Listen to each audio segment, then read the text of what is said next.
Ugh. Okay. So, in our lives, we are always going to be facing people that are difficult to love.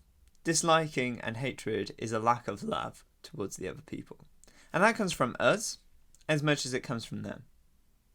Sure, they might be doing really annoying, irritating things that get on our nerves.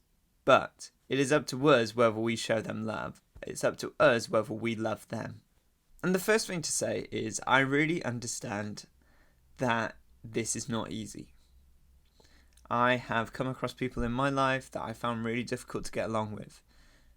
People that I've known, people who have been mean to me, but also people that I don't know, people that I see in the news and think to myself, grr, they just really irritate me. But I want to talk about 3 words that I think are really important when it comes to loving our enemies. And the first word is this: understanding.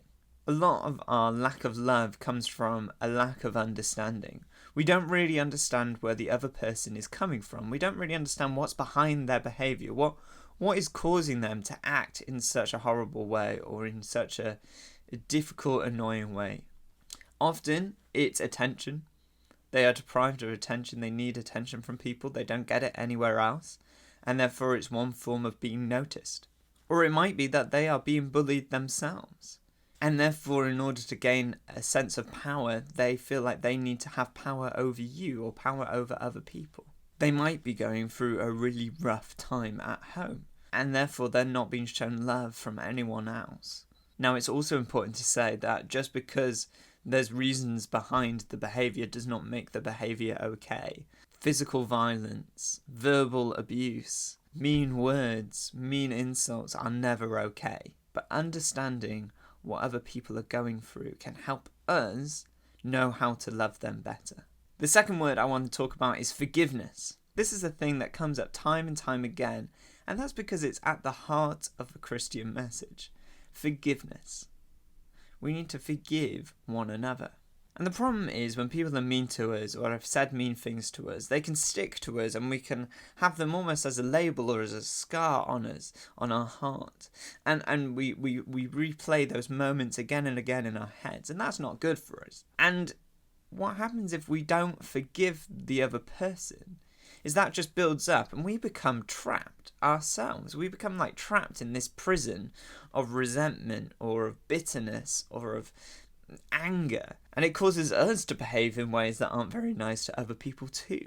So first of all, we need to ask forgiveness from God. We need to say, God, I'm really sorry for the mean thoughts that I've thought towards the other person who's been mean to me. God, I ask for your forgiveness for those times when I've wished things upon the other person that weren't very nice. And once you've asked for forgiveness from God, who will always give it to you, by the way, the next thing to do is to forgive the other person. To say, okay, I'm going to forgive that other person for the mean things they've said to me. I'm going to forgive them for the time that they humiliated me in front of the whole class. I'm going to forgive them for the way that they left me feeling abandoned or upset. But forgiveness is a 2-step process. You have to forgive, but you also have to repent. And repent means to change your ways. So, how does change your ways look like in this circumstance? Well, it's all about choice. God has given us free will. He's given us the ability to make our own choices in life. Sometimes we do the right things and sometimes we don't do the right things.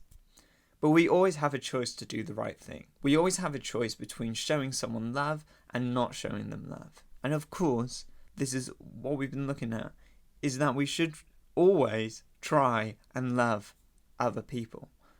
No matter how different their opinions may be, no matter how different their lifestyle might be to ours, no matter how many words they've said that have upset us, we should always try and love them.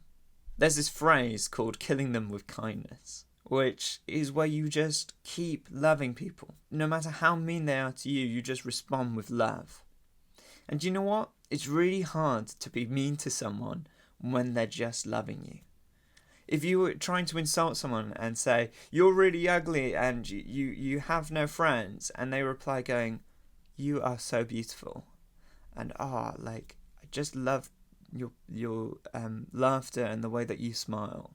And it's really difficult to come back from that. it's really difficult for them to insult you again, because it's kind of like, well, like what? Like, what are you doing? Why are you being so nice? Like, but genuinely meaning it as well. Find the good in them. It's hard to be mean to someone when someone is being nice to you. Kill them with kindness. Make that choice to love them. Just like David had the choice to save or to kill Saul, and he saved him. That's a big thing, because Saul was trying to kill David. And this isn't a one-off thing. This isn't something that you do once and then it's like, well, done, that's the problem sorted. No. This is something that has to be repeated every day, every minute, every hour. It's draining and it's tiring, but it's worth it. Just keep loving them. Keep going through that process of forgiveness, because you will mess up and you will think bad thoughts about them. And choice, and making the choice to love them. Next week, we are looking at loving others and the nations. Ooh, which is quite exciting. I'm excited for it. We'll see you then. Bye-bye.